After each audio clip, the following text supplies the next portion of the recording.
Ayan, magandang gabi po sa ating lahat, mga kapatid sa Panginoon. Evening, Pastor. Good evening, Pastor. Magandang gabi Good po. evening, Pastor. Good evening po Magandang sa gabi lahat. po sa ating lahat. Good evening, Pastor. Good evening po, Pastor, from Bless po Jensa. Okay, balik tayo, no? Ang hermeneutics, dispensation, rightly dividing of the scripture, tsaka lalong-lalo na tong once saved, always saved. Nako po, masakit po sa mga tenga ng mga ibang pastor to, ng mga lagi nilang sinasabi, kayo mga dispensationalist kayo. Ayan, naririnig ko yan eh. Kaya meron pa ako narinig na itong mga full grace na to, walang ginawa kundi mag-divide ng scripture. Walang katapusan divide the scripture. Eh, ang tanong kasi, gaano ba ka-biblical po ito? Okay, unahin po muna natin yung issue. Biblical po ba ang hermeneutics? Ano ho ba ang hermeneutics? Edwin, yung hermeneutics ba, nasa Bible yan. Oo, nasa Bible po yan. Hindi po tayo nagtuturo dito nang wala sa Biblia. Wait lamang po, palalakihin ko lang po yung fonts. Wait lamang po. Marami kasi nagsasabi, bakit kailangan pa ng hermeneutic? Nagbabasa ako ng Biblia. Kung ano sinabi ng Biblia, dun tayo. Mga kapatid, panahon na ho para lumalim tayo sa salita ng Diyos. Maabang panahon tayong pinabebe ng mga religion. Basta tayo, sasalita yung pare, sasalita yung pastor. Amen na lang tayo ng amen. Di ba? Kung ano sinabi ng pastor, amen lang ng amen. Ganun po yung nangyari sa ating mga Pilipino. Hindi nag-aral. Dapat po kasi natin maintindihan na ang Bible po ay hindi po yan sinulat ng overnight. At hindi po yan na basta-basta na sasabihin mo ikaw yung kinakausap. Diba? Kasi po dapat natin maintindihan po ang Bible is galing sa Greek word na biblos, means collections of books. Yan po ay mga collection ng mga books ng iba't ibang panahon. At mamaya pag-usapan po natin. Basahin po muna natin kung ano ibig sabihin ng hermeneutics. Ang hermeneutics po kasi, simple lang, to interpret the Bible. Interpret mo lang yung salita ng Diyos. Ngayon, isa sa example dito, nagpapatunay ng hermeneutics ay nasa Bible. Basahin po muna natin to, no? Luke chapter 24 verse 27. Okay, ang senaryo po nito ay si Jesus Christ na buhay na maguli. Yung mga alagad, nag-uusap-usap na kung nabuhay ba ang kanilang Panginoon. At ito po yung nangyari, no? Sabi nila, no? At patuloy na pinalawanag sa kanila ni Jesus ang lahat ng nasabi sa kasulutan tungkol sa kanyang sarili. Simula sa mga aklat ni Moses hanggang sa mga sinulat ng mga propeta. Ang Old Testament po ay sinulat ni Moses at ng mga propeta. Ang Genesis, Exodus, Leviticus, Deuteronomy, ito po yung mga Pentateuch, yung sinulat ni Moses, ito po yung law. Ito po yung Torah. Then, yung Joshua, Judges, Ruth, ano po yan, karamihan po dyan ay historical ng mga Hudyo. So, yung mga sinabi doon na tungkol kay Kristo, piniliwanag ni Kristo sa kanila kung ano yung sinasabi sa kasulatan sa Old Testament books. Ang sabi dito na patuloy pinaliwanag sa kanila ni Jesus ang lahat ng sinasabi sa kasulatan tungkol sa kanyang sarili. Dapat kasi natin maintindihan mga kapatid na ang Old Testament, ang bida po dyan si Kristo. Marami pong mga karakter sa Bible na okay lang basahin natin sila maintindihan, pero ang pinaka-message po ng Bible ay si Jesus Christ. Ang Old Testament po ay anino lamang po ng darating, sinabi sa Romans. At ang tunay na ilaw ay si Jesus Christ. Kaya pinaliwanag ni Jesus Christ na yung Old Testament books, hindi alam ng mga Hudyo na ang Messiah nila ay kailangan muna maghirap. Atras muna tayo, no? Ang sabi kasi dito, pumunta rin sa libingan ng ilan sa mga kasama namin at doon ganun nga ang natagpuan nila, ngunit hindi nila makita si Jesus. Okay, kagaya sinabi ko sa inyo kanina, ito yung senaryo sa libingan. Tapos nakausap nila si Jesus, sinabi sa kanila, hindi ba kayo nakaunawa? Bakit hindi kayo makapaniwala sa lahat ng sinasabi ng mga propeta? Hindi ba't kailangan ang Kristo ay magtiis sa lahat ng ito bago niya makamtan ang marangal na katayuan? Kasi po, ang ine-expect ng mga Hudyo, si Jesus Christ, ay ang Messiah nila ay maghahari at palalayain sila sa Roman Empire. Yun yung mentality nila. Hindi nila nabasa yung sinasabi sa Isaiah. Hindi nila nakita na yung Kristong hinahanap nila o yung Messiah, kailangan muna magbata. Piniliwanag ni Jesus Christ sa mga halagad yun. Kaya nga sabi dito, no, hindi ba't kailangan ng Kristo ay magtiis sa lahat ng ito bago makamtan ang kanyang katayuan? So tingnan nyo, no, ang paliwanag ni Christ dito ay parang din sa panahon ngayon ng mga kagaya namin na nagtuturo, kagaya rin ni Apostol Pablo, na ang salita ho ng Diyos talaga ay kailangan may proper hermeneutics. Ngayon, ito po yung biblical na hermeneutics. Sabi dito na patuloy na ipinaliwanag sa kanila ni Jesus ang lahat ng sinasabi sa kasulatan tungkol sa kanyang sarili, simula sa mga aklat ni Moses hanggang sa mga propeta. Basahin ho natin to sa English, okay? Ang sabi ho dito, no, in the beginning, Moses and all the prophet, he expounded. Okay, expounded. Pinaliwanag. At kung titingnan po natin yan sa Greek, sana makita nyo, no? Ano ba yung expounded dito? Yung expounded na ginamit po dito, kung titingnan nyo sa Greek, ay dermineo o hermeneo, meaning to explain truly, by implication, to translate, expound, interpretation, or interpret. Yung dermineo, dito kinuha yung word na hermeneo, at dito kinuha yung word na hermeneutics. Pag sinabi kasing hermeneo, ibig sabihin to explain. So, technically, yung mga pilosopo nang sasabi na wala daw sa Bible ang hermeneutics, hindi kasi sila tumitingin sa Greek. Tingnan nyo sa Greek po ay hermeneo o dermineo o germinerio, pero ang basa ng mga Hudyo dyan ay hermeneo. Kaya ito po ay to expound, to translate, to interpret. Ibig sabihin si Jesus Christ ang unang nag-interpret ng Bible sa mga Hudyo sa pamamagitan ng proper hermeneutics. Ang hermeneutics po ay inaalam mo muna kung sino yung kausap, sino nagsasalita, kailan ba ito sinulat, at sino yung pinatutungkol. Ito ba ay para sa mga Hudyo, ito ba ay sa mga Hentil? Yun po ang proper hermeneutics. By context, tinitingnan mo muna, yung sinabi ba itong sa verse na to, ano ba yung sinabi sa kabuuan? Eh, yung mga pastor ngayon, ang gagaling, iba, hindi ko man lahat, no? Yung mga perverted gospel ngayon, ang gagaling. Dampot-dampot verse, tapos i-apply sa atin. Binulog ho tayo ng mahabang panahon ng ganyan, kahit sa panahon pa ng mga pari dito sa Pilipinas, eh. Di ba? Ang way na pagtuturo nila sa Bible ay sablay na sablay. Basta sila dampot ng verse. Oh, alam niyo na rin sa Pilipinas kung sino merong ganyan. Dami niyan sa Pilipinas. Dampot-dampot verse. Sila yung nagbibigay ng interpretasyon sa Bible. Ang proper hermeneutics po ay kinukuha mo yung meaning ng sinabi ng Bible. Ang tawag po doon sa salitang Grego ay exegesis. Ang exegesis, binibigay mo yung totoong meaning ng Bible. Kinukuha mo yung meaning. Kaya nga tayo pumupunta ng Greek eh. Itong mga pastor na walang alam, sabi nila, eh bakit pag Greek pa, eh mga Pilipino naman tayo. Hindi nila naiintindihan, kaya tayo nag-Greek para malaman natin yung totoong sinabi ng Bible. May narinig ako na pastor ganyan eh, bakit ka nag-Greek eh, yung mga pastor na yan, nila, yabang lang yan, pag Greek pa. Sabi ko, itong pastor na to, hindi alam yung sinasabi niya. Kaya ho tayo nag-Greek kasi ang Bible po, original translation ay Greek. Kaya proper hermeneutics, tingnan mo, sa Greek yung sinabi.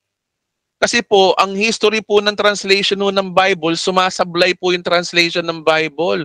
Kasi po, ang Greek language ay napaka-specific. Pero yung lengguwahe ng English, lengguwahe ng Tagalog, hindi po specific. Halimbawa, sa Bible, pag sinabing sin, pag sinabing kasalanan, sa Hebreo, sa Grego, 3 yun o 2. Hamartia. at isang hamartano. Yung hamartiyan sinasabi, ito yung pinaka-ugat, yung pinaka-noun, at ang hamartano ay verb. Yung mga translator naman, ang ginawa, isa na lang, sin, kasalanan. Oh. Kaya kailangan mong bumalik sa Greek. Hindi yung ginagawa ng ibang pastor ngayon, kuha lang ng kuha, dampot ng verse, paliwanag. Kaya lumagana po ang kulto sa Pilipinas, kulto sa buong mundo. Tandaan niyo po yung sinabi ni Apostol Pablo, kapag ang gospel na tinuturo ay iba sa gospel na tinuturo niya, yun po ay kulto o anathema. Sa New Testament pa naman, dalawang bagay lang pwede kang ibulid sa impyerno. Either na maling gospel ang tinuro mo, or either na hindi mo tinanggap si Kristo. Yun po yung magpupunta sa atin sa impyerno. Bukod doon, wala na. Iba.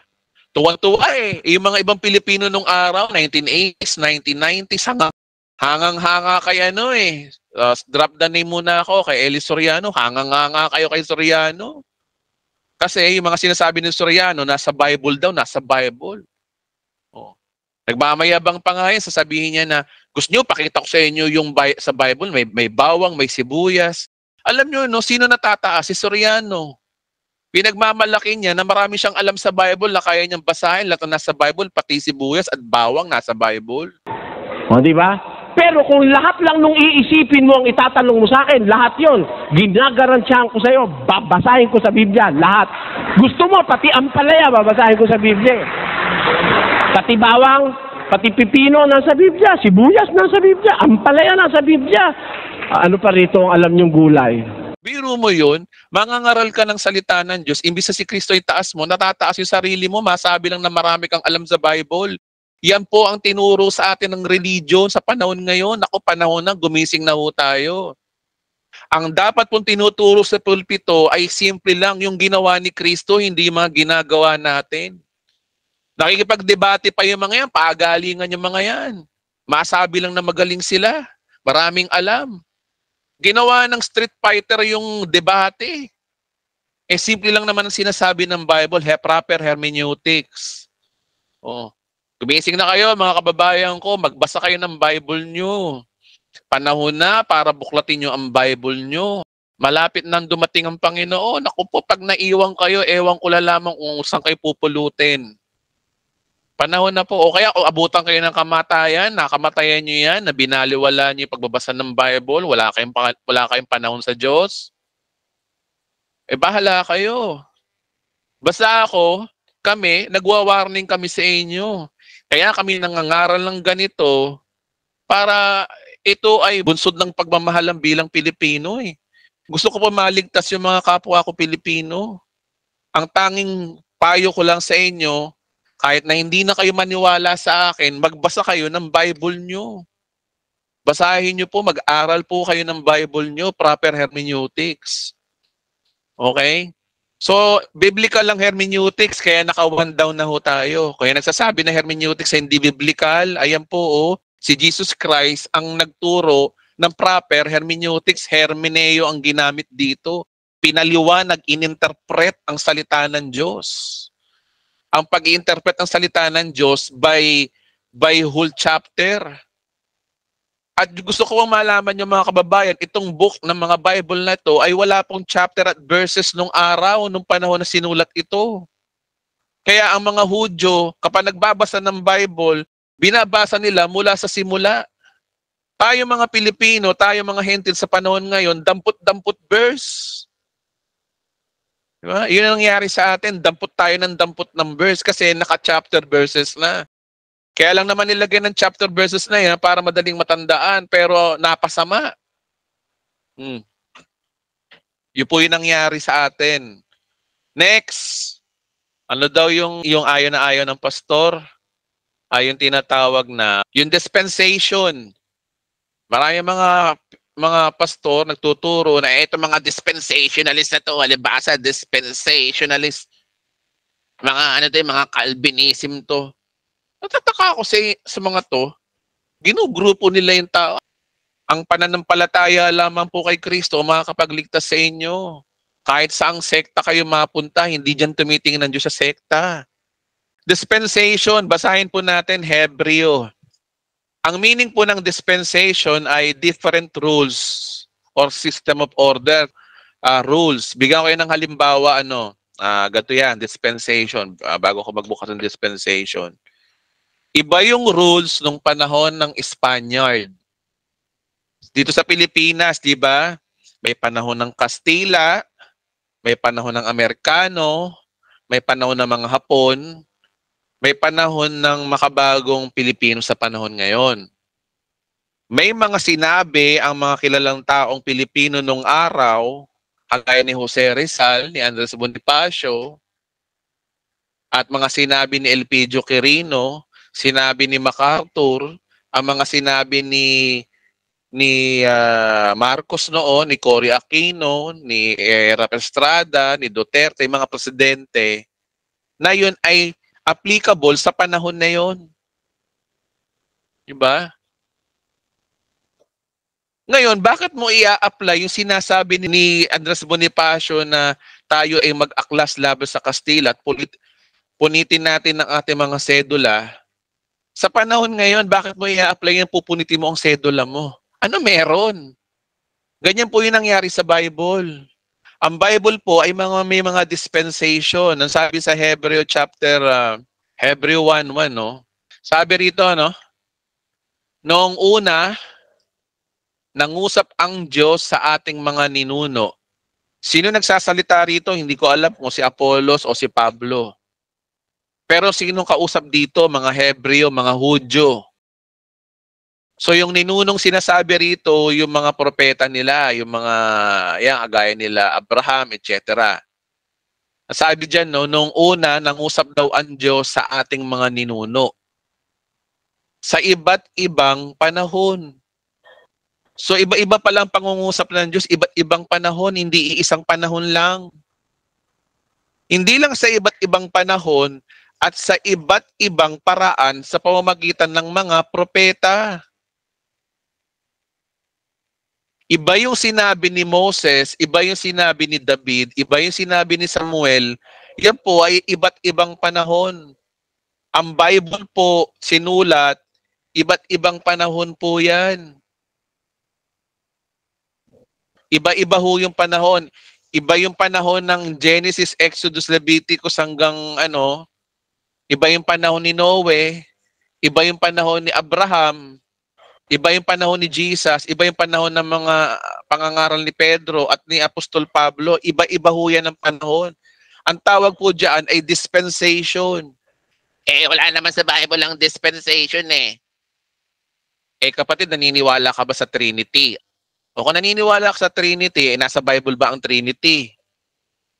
Yung mga kapatid, yung mga tao, sobrang pilosopo, wala naman sa Bible, wala naman sa Bible yung Trinity, wala naman sa Bible yung rapture, wala naman sa...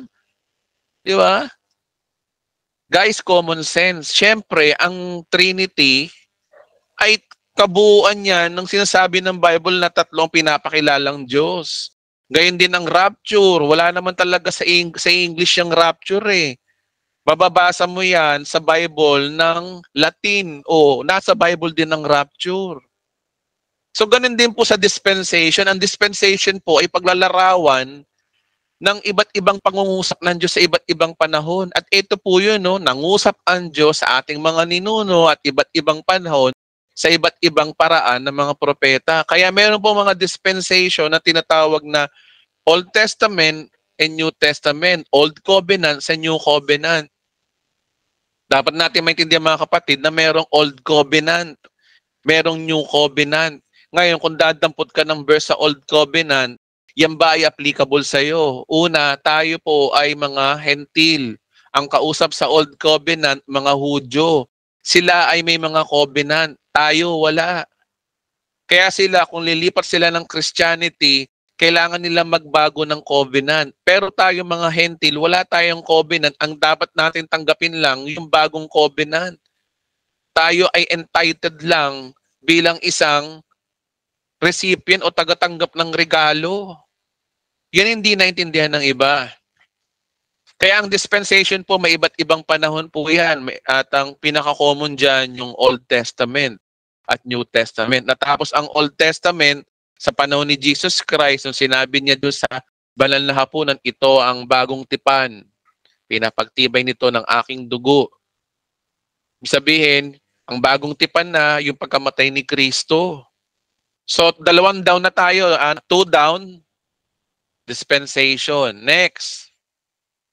Rightly dividing the scripture. May napanood ako dati noon, no? May pinapanood sa akin isang kapatid natin. Nasabi ng pastor ito mga dispensationalist ito, walang ginawa ako, hindi mag-divide ng scripture, puro divide scripture. Yung pastor na yun, hindi niya alam yung sinasabi niya. At halatang hindi siya nag-aaral ng salita ng Diyos. Ano gusto niyo, hindi natin i-divide ang scripture? Gusto niyo ba i-apply natin yung panahon ni Moses na ang sino mamangalo niya ay batuhin hanggang mamatay? Gusto niyo ba nun? Panahon ni Moses yun, tsaka hindi naman tayo yun Batas ng mga Hudyo yun Hindi mo pwedeng i-apply ang batas ng Amerika sa batas ng Pilipinas. Iba yung batas ng Amerika, iba yung batas ng Pilipinas. Iba yung sa mga Hudyo, iba tayo mga Hentil, lalo na tayo mga Pilipino. Ang Bible po ay may iba't ibang panahon, so kailangan mong i-divide ang scripture. Ang Bible po, sinulat ho yan ng iba't ibang mga propeta, iba't ibang panahon din. Ito lang, bigyan ko kayo ng halimbawa. Tingnan niyo yung mga yung mga marites, mga chismosang kapitbahay natin. Kung mayroon kayong kapitbahay na chismosa, ito ang perfect example, no.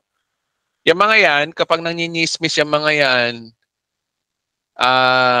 may dagdag, may bawas, di ba? Ganun po yung mga marites. Ganun na nangyari sa atin. Hindi nag-divide ng scripture. Halo-halo yung kwento. Kagaya ng sinasabi na si Jesus Christ daw may kautusan. Ang kautusan daw, Old Testament. Paano nangyari yun? Pinaghalo nila yung Old Testament tsaka New Testament. Sa Old Testament, kailangan mo magpatay ng tupa. Kailangan mo maghandog. Mga ibang pastor ngayon, kapag nagde-devotion, ang babasahin, Psalm chapter 51. Tayo po'y mag-devotion.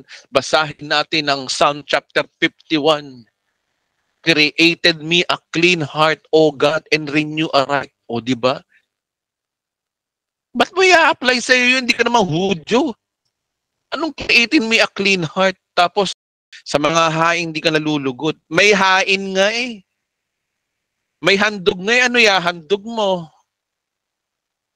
Kaya nagkakaloko-loko kasi yung Old Testament ina-apply nila. Eto mga kapatid, no? Nataon lang po kasi na ang Biblia ay sinulat ito para sa mga Hudyo. Dapat po kasi natin maintindihan mga kapatid na ang Bible po, sinulat po yan para sa mga Hudyo. Hindi po yan para sa ating mga Hentil. May nabanggit dyan ng mga Hentil. May plano ang Diyos sa ating mga Hentil, maririnig nyo yan kay Apostol Pablo, doon lang. Pero bukod doon, lahat yan sa mga Hudyo yan. Kasi nga galing to sa mga Hudyo. Ang original Bible ho talaga na kinukonsider ng mga Hudyo ay yung Old Testament books. Ngayon, dinagdag lang ng mga alagad ang kanilang kasulatan sa Old Testament, sa mga New Testament books. Kaya originally, yan po ay sa mga Hudyo. Inuulit ko po, ang Bible po ay sa mga Hudyo. Mayroon man sinasabi dyan sa ating mga Hentil, maririnig nyo kay Apostol Pablo. May mamumilo po sa akin, ano ibig sabihin? Hindi na natin babasahin ang Bible. Ibig sabihin natin paniniwalaan. Ibig sabihin na ang Bible ay sinulat lang sa mga Hudyo. Di tayo kasama dyan. Wala palang plano ang Diyos sa atin. Di tapo na pala natin ang Bible natin. Maraming piloso po kung ganyan. Hindi naintindihan. Ang ibig ko pong sabihin, may mga sinasabi po dyan na hindi po para sa atin. May sinasabi po dyan na para sa atin. Binigyan ko na nga kayo ng hinte. Ang sinasabi ho ng Bible sa mga Hentil ay makibabasa lang natin sa kay Apostol Pablo.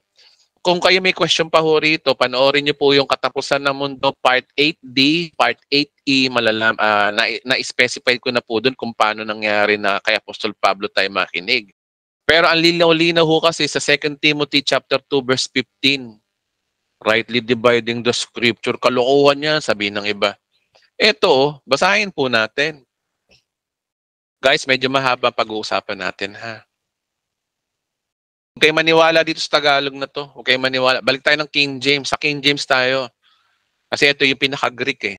Sabi rito, no, study to shew thyself approved unto God, a workman that needeth not to be ashamed, rightly dividing the word of truth. Ang King James Version lang po ang nagsasabi ng ganyan ng rightly dividing the word of truth. Kung babasahin nyo ito sa Greek, yung rightly dividing, ito, no, by rightly dividing. Ang dividing po dito ay orthotomeo, meaning, nakalagay dyan, no, straight cut to dissect. Alam niyo yung expound o rightly divide. Alam niyo yung dissect, di ba ginagamit yan dun sa, kung naabutan niyo ng elementary kayo, pinanguhuli kayo ng palaka ng teacher niyo sa science, tapos kakatayin yung palaka, hahatiin yun, idadissect nyo, tatanggalin yung atay, yung puso, yung mata, yung bituka, para pag-aralan yung bawat part. Kung naabutan nyo ho yun. Ewan ko ngayon sa panahon ngayon kung mayroong ganun na. Nung araw kami ganun, pinanguhuli kami ng palaka dati noon, dinadissect namin, pag-aaralan yung bawat part. Remember, ang science is a study of observation, ino-observe. We compare, we observe, yun po ang science. So ganun din po sa Bible.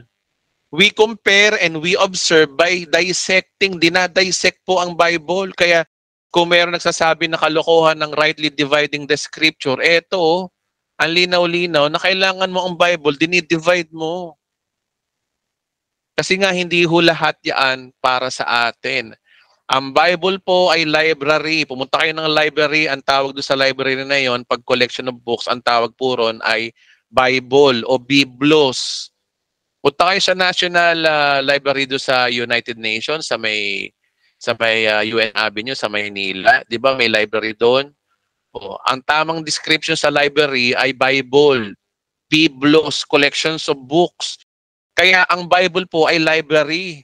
Hindi po yan iisang compilation, iba-ibang libro ho to. Kaya kailangan mo mag-divide ng scripture kasi nga ito ay mga collection of books. Nakakapagtaka lang, ibang nagtapos ng Bethel, sorry sa word. Ayan, nakapag-ano ako, nadulas ako. Yung mga nakapagtapos sa mga Bible school, I'm sorry. Sorry, ano magagawa ko? Nasabi ko yung Bible school. Doon din naman ako nag-aaral, mga kapatid. May kinuha akong short course doon. Pero sa experience ko doon, hindi man lamang tinuro yung tamang, alam mo, pinag-aaralan din naman tong hermeneutics, pero ganun pa rin tinuturo nila. Old Testament pa rin ang tinuturo ng mga Pentecostal. Pinag-aaralan naman to sa Bible school. So, ibig sabihin, something spirit na may kumukontrol sa mga pastor na ito na nabulag. Binubulag tayo ng diablo talaga eh. Pinag-aaralan naman sa Bible school itong tinuturo ko sa inyo, mga kapatid. Yung hermeneutics, rightly dividing, di ba? Nasa Bible, dispensation, nasa Bible school uto. Ang nakakapagtaka lang, bakit hindi nila ina-apply yung pinag-aralan nila sa college? Di ba? So, rightly dividing the scripture, nasa Bible. Ito ang pinakahuli sa lahat, yung once saved, always saved. Ano ba ibig sabihin ng once saved, always saved? Ang once saved, always saved po, mga kapatid, ay ang pinaka-controversial na teaching sa panahon ngayon sa Christianity. Marami pong dyan, nagja-judge na yon, ligtas ka na. Sabihin, gumawa ka ng kawalang yan, ligtas ka pa rin. Na nasa Bible ba yon? Okay, dapat kasi natin maintindihan, mga kapatid, na ang once saved, always saved ay hindi nagtuturo na umabuso ka sa kasalanan. Ang once saved, always saved ay nagpapakita lamang kung gaano kapangyarihan ang ginawa ni Kristo sa krus. Ang mga Pilipino talaga, pag sinabing once naligtas ka na, hindi ka na maiimpyerno, ang una kagad nilang iniisip ano yan, abuso ka sa kasalanan? Ano yan, mambababae ka na?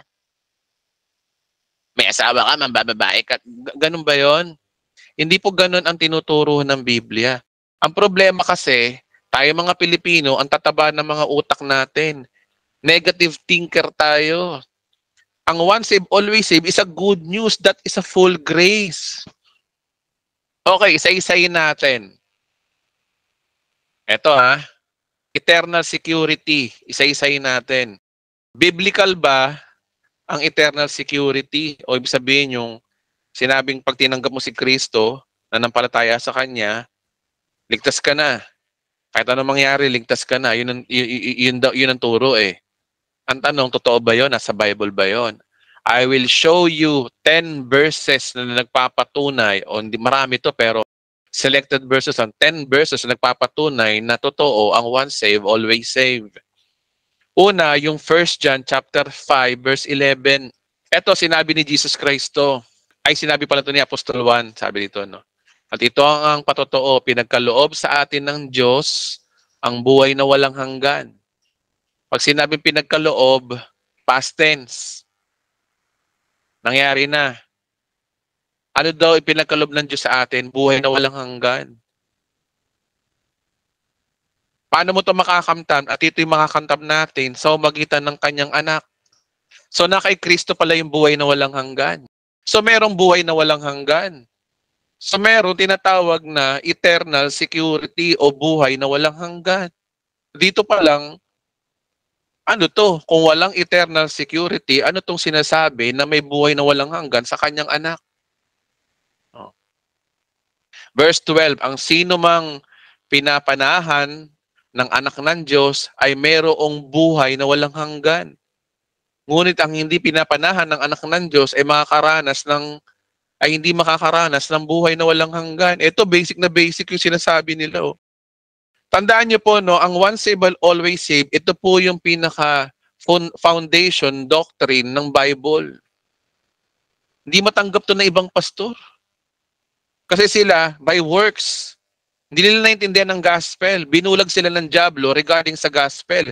Ngayon, talantad natin yung gospel. Totoo, gaano ba totoo ang once saved, always saved? Dito pa lang knockout na, no? Sabi dito, no, hindi pinapanahan ng anak ng Diyos ay hindi makakaranas ng buhay na walang hanggan. Otherwise, ang sino mang pinapanahan ng anak ng Diyos ay mayroong buhay na walang hanggan. Basahin natin with multi-version. Sabi sa King James, He had the Son of had life, and he had not, the Son of God had not life. Buhay. Buhay na walang hanggan sinasabi dito, o Zoe. So, ibig sabihin, makakamta mo pala ang eternal security sa kanyang anak.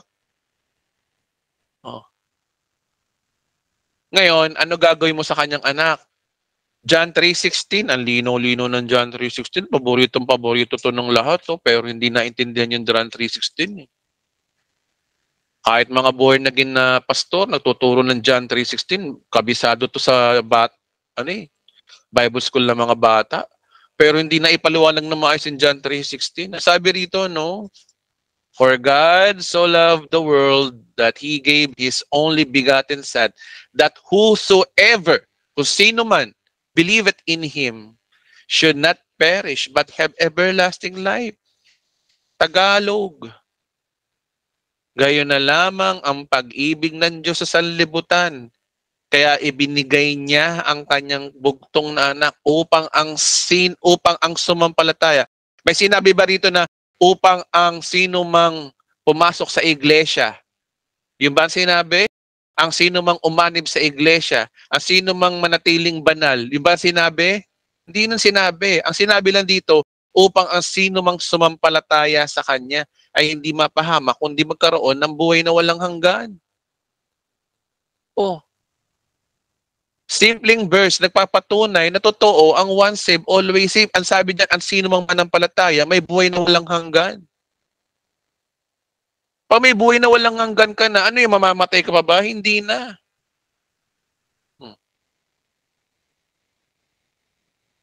18, sabi sa 18, hindi na hinahatulang maparusahan ng mananampalataya sa anak ng Diyos. Hindi ka nakahatulan.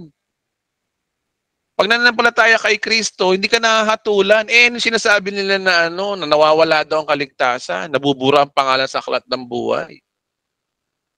Diba? Nagtataka lang ako sa mga natuturo daw na nabubura ang pangalan sa aklat ng buhay. Lumalabas nun, kapag nagbubura, ibig sabihin nun, ang Diyos nagkakamali. Kung ang Diyos nagbubura ng pangalan sa aklat ng buhay, ang Diyos ay nagkakamali. Dapat yung Diyos na yun, hindi dapat sinasamba. Nagkakamali rin pala yan, parang tao . Nagbubura, sulat-bura, sulat-bura.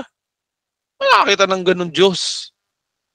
Ang Diyos, matalino, alam ko eh. Pero ba't ito nagbubura? Hindi kaya ang problema dito ay hindi yung Diyos, kundi yung mga nangangaral. Oh. Diba? Mindset ang problema sa mga pastor na nagtuturo ng maling gospel. Sabi rin dito, ngunit hinatulan na mapaparusahan, ngunit hinatulan na ng maparusahan ang mga hindi nampalataya sa Kanya. Tinuro ng mga ibang born again o ibang pastor, walang ginawa kundi takutin tayo. Ayan, kailangan manatili ka kay Kristo, kundi maiimpyerno ka, magbasa ka ng Bible, mag-prayer and fasting ka, pumunta ka ng prayer mountain. Yun ang mga tinuturo ho sa atin eh. Diba? Huwag kang kakain ng dugo, huwag kang kakain ng baboy, huwag kang kakain ng palaka, huwag kang kakain ng iba't ibang mga pagkain. Diyos ko Lord, ano kinalaman ng pagkain sa kaligtasan mo? Maliban lang kung Hudyo ka. Eh, hindi ka naman Hudyo eh. Huwag kang kakain ng dinaguan. Ha? Mga tinuturo ng mga pastor ngayon, Diyos ko Lord. Ay na po, gising na ho kami, enlightened, hindi na ho kami mangmang sa salita ng Diyos. Panahon na ng enlightenment ngayon, hindi ho na kami ganun, hindi na ho kami dyan mangmang sa salita ng Diyos. Pero mo, ano kinalaman ng dugo sa pagkain ng dugo sa kaligtasan mo? Ganun ba ang Diyos? Saan ka nakakita ng Diyos na pati yung pagkain ng dugo, pinapatulan niya? Anong Diyos yan? Tayo nga mga tao, naiintindihan natin ang tao ay makasalanan, kailangan iligtas eh. Kailangan bigyan ng buhay eh. Itong mga pastor na to, kung ano-ano mga pinagtuturo. Alam niyo ang problema sa mga pastor na perverted? Hinahalin tulad nila ang Diyos sa sarili nila. Kung ang Diyos makitid ang utak, palibasa ka sila, makitid din ang kanilang brain. Kaya akala nila, yung Diyos ganun din. Eh hindi naman ganun eh. Ang Bible po, ang Diyos matalino. Mas matalino pa sa tao. Sobrang talino. Hindi mo nga maaarok ang talino niya eh. Sa tingin nyo ba, ang Diyos hindi niya naisip na ang tao ay makasalanan? Hindi ba naisip ng Diyos na ang tao ay walang pag-asa magbago?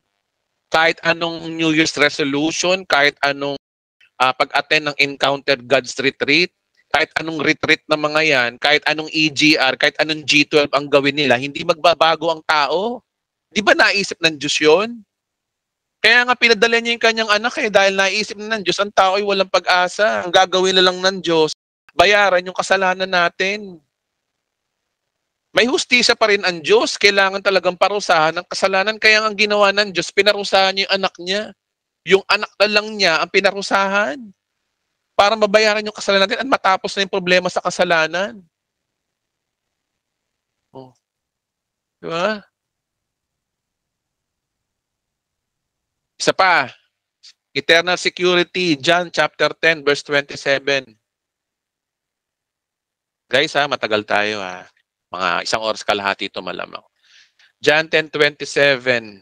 Kasi meron po ako nasasabi sa vlog na hindi ko nasasabi dito eh. Ngayon ko masasabi yung mga hindi ko nasasabi sa vlog. Sa vlog kasi kailangan dyan kasi disente ka magsalita, kailangan dyan. Hindi ka barubal magsalita, kailangan dyan.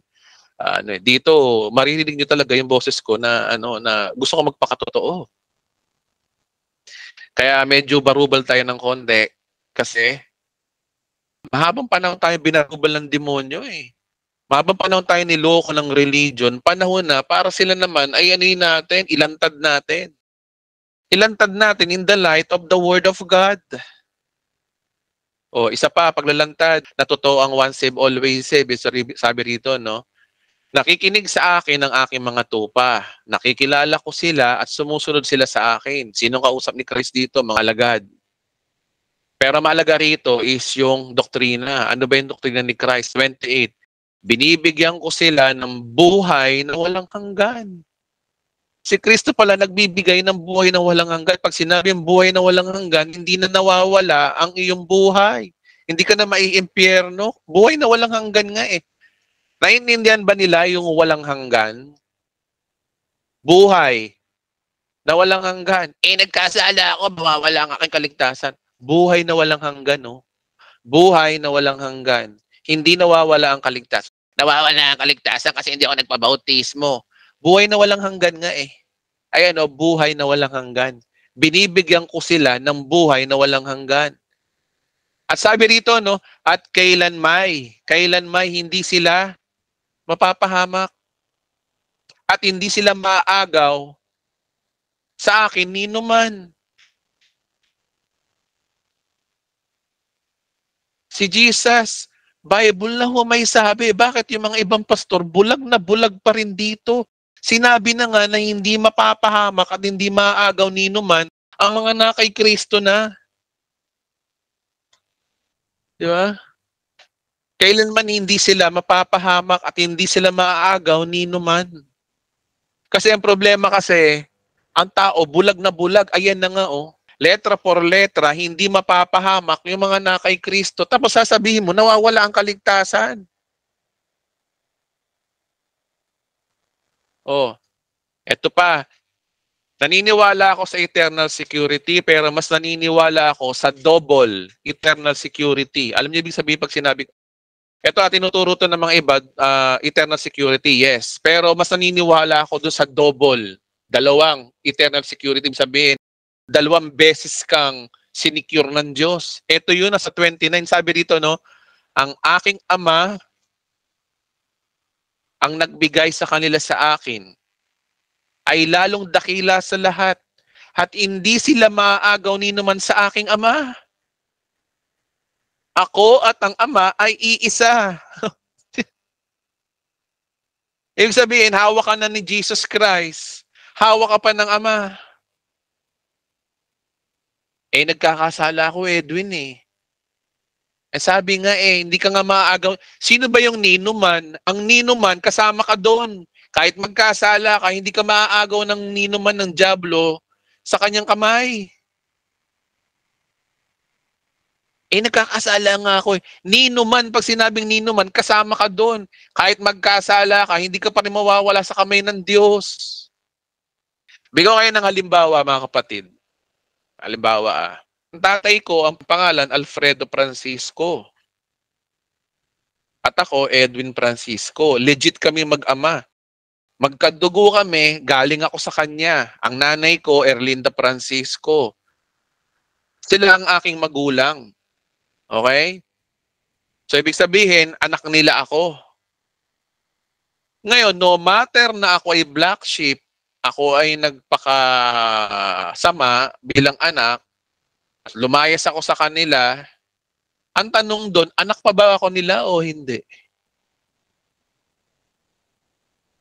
Maglayas ka at magrebelde ka sa magulang mo, anak ka pa rin ng nanay mo at tatay mo. Magulang mo pa rin sila. Tama, anak ka pa rin. Ganon din ang Diyos. Kahit na nagkakamali ka, naliligaw ka, kahit hindi ka nakaka-attend ng church, hindi ka nakaka-attend ng Bible study, kahit na hindi ka nakakapag-pray, hindi ka nakakapag-fasting, at minsan nakakasala ka pa, anak ka pa rin ng Diyos. Bakit ito mga pastor, magkasala ka lang, hindi ka na anak ng Diyos? Anong klase yun? O kaya nga may prodigal son eh, na tinuturo si Jesus Christ. Tingnan niyo yung ama doon, no? Yung anak naglustay ng pamana, kinuha yung pamana, napakawalang yan ng anak na yun. Pero bandang ali, bumalik pa rin ang anak. Nung bumalik ba ang anak, pinagalitan ba siya ng tatay niya? Hindi. Pinagdiwang pa nga siya. Pinagdiwang pa siya ng kanyang tatay ng isang handaan, nagselos pa nga yung panganay eh. Yung panganay pa nga ang lumalabas na parang prodigal son eh. Alam niyo kung bakit? Lumabas yung kanyang self-righteous. Eh tatay, bakit naman ganun? Yung anak niyo, tagal na nawala sa inyo, samantalang ako, mahabang panahon ako nasa inyo, mahabang panahon akong nasa inyo, hindi niyo mala ako napaghanda. Ganyan ang mga pastor ngayon eh. Eh ako, pastor ako, kaya dapat paglingkuran mo, i-priority mo ako, Panginoon. Naglilingkod ako sa iyo, kailangan dapat pagpalain mo ako. Ganyan ang mga pastor ngayon. Ang totoong prodigal son doon, yung panganay, hindi lumayas. Kasi lumabas yung pagiging self-righteous ng kanyang pagiging panganay. Pero the point is, anak ka pa rin. Bakit mawawala ang kaligtasan mo? Simula nung tinanggap mo si Kristo, ikaw ay anak na ng Diyos. At kapag anak ka na ng Diyos, anak ka pa rin kahit na nagkakamali ka. Oh. O anyari sa mga pastor, hindi nila binasa to, o hindi nila naiintindihan, o ayaw nilang intindihan kasi pag inintindi nila to, mababago ang preaching nila. Pag nabago ang preaching nila, nakatira sila doon sa simbahan ng pinagpapastoran nila, baka palayasin sila ng superintendent pastor nila. Kaya ayoko ng ganyan na yung congregational. Kahit na alam mo na yung totoo, kailangan mo pa rin ituro yung mali kasi yung pinaka-head pastor nyo, yun ang tinuturo. Oh. Eto guys, hindi lang double eternal security ang aking paniniwalaan. Magle-level up pa tayo, level up. Naniniwala ako sa triple eternal security. Yung Diyos Ama, Diyos Anak, pati Diyos Espiritu Santo. Secured ka pa rin. Ephesians 1:13, ang liwanag dito. Ephesians 1:13. Hindi lang yung anak ang may hawak sa'yo, hindi lang yung ama, pati banal na spirito. Eto, basahin natin. Sabi rito, kayo na may naging bayan ng Diyos nang kayo'y manalig sa Kanya matapos inyong marinig ang salita ng katotohanan. Ang mabuting balita na nagdudulot ng kaligtasan. So yung salvation about gospel ang pinag-uusapan dito. Nung matanggap mo yung salvation sa gospel, ano nangyari sa'yo? Kaya't ipinagkaloob sa inyo ang Espiritu Santong ipinangako ng Diyos bilang tatak ng pagkahirang sa inyo. Tinatakan ka na ng Diyos. Tinatakan ka ng banal na Espiritu. Kung hawak ka ng Diyos Ama, hawak ka ng Diyos Anak, yung banal na Espiritu rin, tinatakan ka na. Pag sinabing tatakan ka na, selyado ka na. Alam niyo ba ibig sabihin selyado? Sealed, tinatakan ka na. Property ka na. Wala nang atrasan yun. Binigay ka na, di ba? So ano yung gawain ng banal na Espiritu na to? Sabi dito, ang Espiritu ng katibayan ng pangako ng Diyos sa ating mga hinirang hanggang sa makamtan natin ang lubos sa kaligtasan. Ano ba ibig sabihin ng lubos sa kaligtasan? Until rapture came. Oh. Hawak ka na ng Diyos Anak, hawak ka na ng Diyos Ama, hawak ka na ng Diyos Espiritu Santo. Ngayon sabihin mo sa akin, mawawala bang kaligtasan mo? Tatlong Diyos na nga nakahawak sa'yo, mawawala ka pa rin? I don't think so. Si Kristo nga lang, sapat na para hawakan ka. Kasi ikaso, sumama pa yung Ama. Sumama pa yung banal na Espiritu. Ayan, sulat nyo yung mga verses, guys. Sulat nyo itong mga verses na to. Kung nakalimutan nyo, sa recording, panoorin nyo ulit ito. Inuulit ko, triple eternal security is biblical. Hawak ka ng Diyos Ama, hawak ka na ng Diyos Anak, pati banal na Espiritu, tinatakan ka pa. At dadaling ka niya balang araw hanggang sa rapture o lubos ng kaligtasan. Oh. Oh. Hindi, kailangan mo kailangan ni Edwin, mabuhay ka sa kabanalan. Kapag nawala yung kabanalan mo, nawala ka na sa puno Ang kulit mo, kuya. Ito, atinan nyo isa pa. Hebreo. Paano Edwin yung yung nanlalamig sa Panginoon? Mga lukewarm Christian. Saan nila nakuha yung mga word na lukewarm Christian?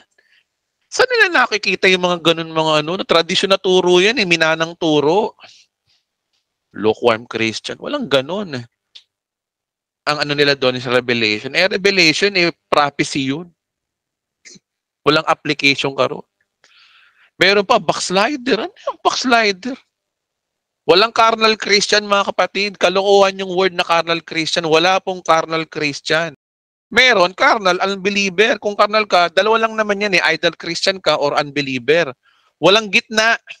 Walang carnal Christian. Saan sa Bible yung carnal Christian? Saan nakuha yun ng mga Pentecostal? Okay, isa pa. Hebreo 9:12, eto no, maganda sa English. Kailangan once save, always save. Ito, binanggit dito yung once o once. Sabi dito na, neither by the blood of goats and calves, by His own blood, He entered into once. Kaya yung once save, always save, ito once, isang beses lang, into the holy place, having to obtain eternal redemption. Walang katapusang katubusan. Tubos ka na. Ay, ba't nawawala ang kaligtasan sa inyo? Eh, yan na nga, oh, eternal redemption. Alam nyo, guys, pag talaga bulag, bulag talaga. Biro mo, no, eto ipaliwanag mo sa kanila to, hindi nila maintindihan pa rin, bulag pa rin. Alam nyo kung bakit? Tama yung sinabi sa 2 Corinthians 4:4 eh. Sabi sa 2 Corinthians 4:4, eto sila oh, hindi sila sumasampalataya sapagkat ang kanilang isip ay binulag ng Diyos. Sinong Diyos to? Malit na letter na Diyos. Hindi siya capital, si Satanas to. Nandaigdig na to. Sila'y binulag nito upang hindi nila makita ang liwanag ng gospel o mabuting balita na tungkol sa kaningningan ni Kristo na siyang larawan ng Diyos. Biro mo, no, halos isupalpal mo na sa mukha nila yung verse, hindi pa rin nila naiintindihan. E sinabi na nga dito, minsan lamang pumasok si Kristo sa dakong kabanal-banalan at sapat na raw yun. Hindi dugo ng kanyang kambing at bisirong baka ang kanyang handog, kundi sarili niyang dugo sa ikapagpapatawad ng ating kasalanan. Hanggang kailan daw? Magpakailanman. Ibang version. Sabi rito, no? Para mapatawad tayo sa ating mga kasalanan, hanggang kailan daw? Magpakailanman. Ang linaw-linaw ho yun, no? Bakit hanggang ngayon, di nila naintindihan na ang once save, always save? Totoo. Alam nyo kung bakit? Kung bakit ang sama ng tingin nila sa once save, always save? Ako, aminado naman kasi ako, mga kapatid eh. Ito atin-atin lang to. Atin-atin pero buong mundo makakarinig ah. Atin-atin lang to. Ang totoo niya kasi, marami kasing mga nangangaral din ng salita ng Diyos na umabuso sa kasalanan. Oh, marami rin kasi akong kilalang ganun eh, na porque ano na sila, once save, always save, umabuso. Kaya tuloy, yung patotoo nilang mga turo nila, yun ang problema. Meron talagang umabuso, guys. Meron. Pero ang Biblia ay regalo. Hindi porke may maabuso ay mali na yung turo. Inuulit ko, no, hindi porke may umaabuso, mali na yung turo. Hindi ho kasalanan ng nagbigay kung umabuso yung binigyan. Yeah? Kasi nga po, remember, ang kaligtasan po ay regalo eh. Eh paano yung mga maabuso, Edwin? Eh ang tanong, hindi nila naintindihan ng gospel, hindi pa rin sila ligtas. Tandaan nyo guys, no, kapag naintindihan mo yung gospel, doon ka palang maliligtas. Ang pagtanggap sa Panginoon na hindi yung pagtaas-taas lang ng kamay, altar call, taas ng kamay, born again ka na, hindi po ganon. Ang tunay na Kristiyano ay naintindihan yung gospel. Na ang Diyos niregaluhan ka kahit hindi mo deserving, ikaw ay pinatawad at pinagaming banal. Pinaburan. Kapag naintindihan mo yon, ang mentality mo ay gagawa ka ng mabuti. Yun po yung totoong ligtas. Sa madaling salita, hindi ka abuso sa kasalanan. Kasi naintindihan mo, mahihiya ka sa Diyos. Yun po yung mentality ng totoong tumanggap. Kaya yung mga umaabuso, hindi po yan Kristiyano. Mga unbeliever pa po yan. Kasi ang tunay na naligtas, yung naiintindihan yung gospel. Ang usapan dito, maintindihan mo yung gospel. Alam nyo kung bakit maraming mga akala nila ay born again pero hindi pala. Eh sa mata lang ng tao born again pero sa mata ng Diyos hindi pa. Kailangan kasi mga kapatid, ang tunay na ligtas, yung sa mata ng Diyos, born again ka. Naintindihan mo yung gospel. Kaya nga mahalaga mga kapatid, maintindihan nyo yung gospel eh. Kung ano yung prinsipyo ng gospel. na ikaw ay niregaluhan ng Diyos kahit na hindi ka deserving, you receive it. Kahit hindi ka karapat-dapat. Remember, ang grace is to receive what you do not deserve. Again, inuulit ko, ang tunay na ligtas, ang tunay na Kristiyano ay naiintindihan ng gospel. Kapag hindi mo pa rin naiintindihan ng gospel at umaabuso ka pa rin sa kasalanan, hindi mo naiintindihan ng gospel. At pag hindi mo naiintindihan ng gospel, surely you will still go to hell. Kaya hindi mo nakukuha yung sa taas ng kamay, born again ka na, iyak-iyak, slain, hindi doon nakukuha yun. Hindi nakukuha yung sumabay ka ng sinner's prayer, born again ka na, hindi po doon. Ang tunay po ay naintindihan mo yung gospel. At kapag naintindihan mo yung gospel, tinanggap mo yung regalo ng Diyos na si Kristo, doon ka natatatakan ng Diyos and you are forever saved. Dahil naintindihan mo yung gospel. Oh. Kaya hindi po tayo umaabuso sa kasalanan. Ang tawag po doon sa mga umaabuso sa kasalanan ay mga disgrace. Na disgrasya. Yung sinasabi sa Titus na hindi naman nila tinanggap yung totoong grace. Okay, balik tayo doon sa totoong nakaintindi ng gospel. Kapag totoong naintindihan mo yung gospel, napatawad na ang iyong kasalanan magpakailanman. Forever ka nang ligtas. Hindi na mawawala ang kaligtasan mo kasi naintindihan mo yung gospel.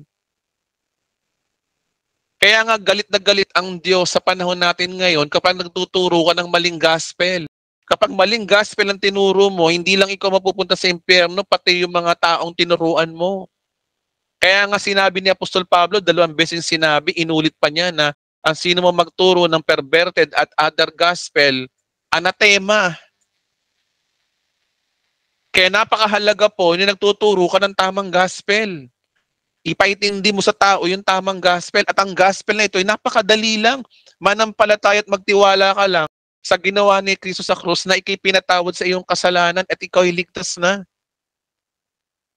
At maintindihan mo yung kabutihan ng Diyos sa iyo para hindi ka mabuso sa kasalanan. Romans 8:1. Kapag naintindihan mo ang gospel at nanampalataya ka sa ating Panginoong Hesus, ang sabi rito, hindi na hatulang maparusahan ang mga tao na nakipag-isa kay Kristo. There is no condemnation in Christ Jesus. Kaya hindi na hatulang maparusahan ang mga taong nakipag-isa na kay Kristo. Eh, hindi ka na nga paparusahan eh. Iniisip mo na hindi ka paparusahan. Dumadanas ako ng problema at pagsubok ngayon, pinaparusahan ako ng Diyos. Eh, sabi nga sa Bible, hindi ka na nga pinaparusahan eh. Tandaan nyo mga kapatid, ang Diyos po ay dumedepende sa desisyon natin. Ang linaw sa New Testament, kahit sa panahon ni Kristo, kung ano yung pananampalataya mo, yun ang gagawin niya. Kaya nga sinasabi niya dahil sa iyong pananampalataya, ikaw ay gumaling. Ibig sabihin, hindi ka pinagaling ni Kristo, pinagaling ka ng iyong pananampalataya. Yun yung eksaktong sinasabi ni Christ. Sa panahon ngayon, kung ano yung pananampalataya mo, yun ang mangyayari sa iyo. Kung pananampalataya mo, ang buhay sa mundo ay puno ng hirap, mangyayari nga sa iyo yun. Kaya ingat po tayo sa pinaniniwalaan natin. Subukan nyo na ang pananampalataya natin na hindi tayo makakaranas ng kahirapan, mangyayari sa atin yun, smooth ang buhay. At napatunayan po namin yung mga asawa. Kami po ay hindi naman mayaman, pero the point is, nagkaroon kami ng katahimikan ng buhay simula nung nanampalataya kami sa tinapos na gawa ni Kristo. Simula nung naintindihan namin ng gospel, inayos ng Diyos ang buhay namin. Kaya ang tunay na Kristiyano ay hindi lamang nakikita doon sa tamang doktrina, tamang alam sa Bible. Ang tunay po na nakaintindi ng gospel, tahimik po ang buhay. Kasi bakit? Unang magkakaroon ka ng kakontentuhan sa buhay. Kasi naintindihan mo na si Kristo, pinagpalat, pinaburang ka na, ligtas ka na, magkakaroon ka talaga ng katahimikan ng buhay. And sooner, mararanasan mo yung kapangyarihan ng Diyos sa iyo. Isa pa, once save, always save uli. John 5:24. Sulat nyo ha, John 5:24. Pag-usapan natin kung ano yan. Sabi rito, no, pakatandaan ninyo ang nakikinig sa salita at sumasampalataya sa nagsugo sa akin ay buhay na walang hanggan. Hindi na siya hatulan. Sa halip inilipat na siya sa buhay na mula sa kamatayan. Kaya kapag namatay ka wag naman sana, kung namatay ka at nanampalataya kay Kristo, hindi ka nahaharap sa judgment. Diretso ka na ng langit. Diretso ka na kagad sa mansyon mo. Pasalubungin ka kagad ni Kristo at kanyang mga anghel, papasalamatan ka. Dahil pinagkatiwalaan mo siya, papasalamatan ka pa ng Diyos. Dahil nagtiwala ka sa Kanya, kaya ka naligtas. Oh. Kaya sabi rito, hindi na siya hatulan, sa halip, inilipat na siya sa buhay na walang hanggan. O ngayon sabihin mo sa akin, paano mo nasabi na nawawala ang kaligtasan? Kung buhay ka pa lang, nailipat na ang buhay mo sa buhay na walang hanggan, ibig sabihin, buhay ka pa lang, namumuhay ka na sa buhay na walang hanggan. Paano mo masasabi na ikaw ay nawawalang kaligtasan? Kung dito pa lang sa daigdig, nabubuhay ka na sa buhay na walang hanggan. Ngayon sabihin niyo sa akin, paano nawawala ang kaligtasan dito? Eh sinabi na nga, ulitin ko, no? Pakatandaan ninyo, ang nakikinig sa aking salita at sumampalataya sa nagsugo sa akin ay may buhay na walang hanggan. Past tense, meron na. Have eternal life. English, basahin natin. Very verily I say unto you, he hath heard my word and believeth on him that sent me. He hath past tense, everlasting life, and shall not come into condemnation, but is passed from death unto life. Oh. Ngayon yung sabihin nyo nawawala ang kaligtasan, sabihin nyo na kulto ang once save, always save. Eh ano yan, no? Oh. Maliban lang kung titingin kayo sa Old Testament. Hindi totoo ang once save, always save pag pumunta kayo ng Old Testament. Pero kung sa New Testament kayo pupunta, kuyog kayo ng mga verse na to. Na totoo, ang once save, always save. Isa pang verse. Romans chapter 8, verse 39. Guys, hindi ako galit ha. Ganito lang talaga yung tono ng boses ko kasi mangangaral tayo eh. Ang mangangaral talaga, kahit di ba ni John the Baptist, di ba, pag nangangaral siya, hindi naman siya galit. Sinisigaw lang niya yung salita ng Diyos. Kasi ang salita ng Diyos talaga, ikasigaw-sigaw minsan. Kasi para magising, kailangan natin gisingin ang buong Pilipinas. Okay. Sabi rito, no, Romans 8:38 hanggang 39, sabi dito, no, sapagkat natitiyak kong walang makapaghihiwalay sa atin sa kanyang pag-ibig. Wala. Pag sinabing wala, hindi ka maihiwalay sa Diyos. Hindi ka maihiwalay sa Diyos sa kanyang pag-ibig. Mahal ka nga ng Diyos dahil kay Kristo Simula nung naintindihan mong gospel at nanampalataya ka kay Kristo, mahal ka ng Diyos. Hindi ka niya pwedeng ihalis kasi mahal na mahal ka ng Diyos. Kagaya ng magulang na kahit anong black sheep ng anak niya pa rin yun. Oh. Eto, no, sabi dito, no, kahit ang kamatayan, hindi ka hihiwalay sa Diyos niyan. Ang buhay, ang mga anghel. Sinabi na dito ni Pablo yung mga makapangyarihang pwede kang ihiwalay sa Diyos. Wala daw yan. Ang mga pamunuan o mga kapangyarihan, ang kasalukuyan ang hinaharap. Ang kataasan, ang kalaliman, ang alinmang nilalang ay hindi ka makapaghiwalay sa pag-ibig ng Diyos na pinagkaloob sa atin sa pamamagitan daw ni Kristo Jesus, ang kondisyon sa pamamagitan ni Kristo Jesus. Kaya dadaan kay Kristo para hindi ka mahiwalay sa pagmamahal ng Diyos sa iyo.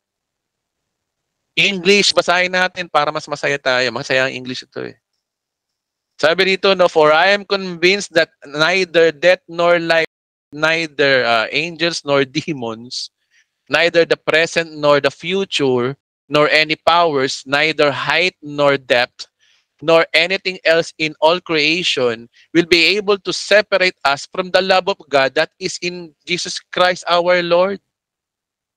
May ibang version nito na masarap basahin Sabi rito, no, shall be able not to separate us from the love of God. Merong version na no one can separate us from the love of Christ, which is in Christ is our Lord.